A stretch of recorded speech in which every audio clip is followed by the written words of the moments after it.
Hey guys, it's Paul coming at you on March 20. It is the first official day of spring, and as I look out my window, I see the snow falling, so hopefully spring is on its way.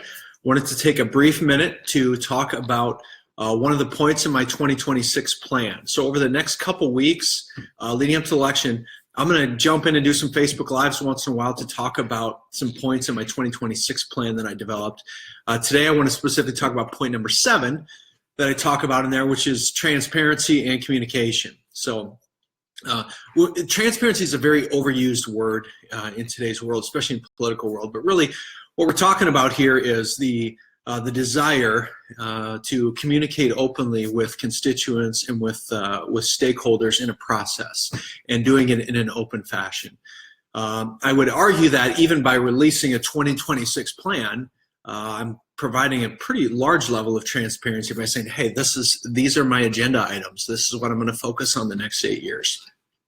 It's a dangerous thing to do. It's probably why no other candidates have released a 2026 plan or any sort of plan, because you're now held accountable to that in 2, 3, 4 years. If I would happen to win and then run again, you have a document that you're held accountable to. So already displaying transparency with how I'm running my campaign. But in that plan, you'll see a couple things in there that I just want to highlight. One is I hope to create a more open office environment with the mayor's office. So right now we have public input at city council meetings, which is a protected process, and it's an important part of our democracy. But I want to take that a step further and actually allow citizens to set up times to meet one-on-one with the mayor in the mayor's office. A different level of transparency. Say, hey, you have a problem with this? Don't just talk at me at public input. Set up a time. Let's come to my office. Let's talk about this. So I want to have dedicated open office hours in City Hall. I also want to look at some ordinances and some executive orders that I know are in place that I think are prohibiting transparency. There's one specific executive order I feel that is vastly hampering people's ability in City Hall to share information with the public. And so I want to look at potentially overturning that, and I can get into more detail about that at another time. And then the third thing is I want to have a more open and collegial relationship with all of our council members, which are a key part, obviously, of governing our city.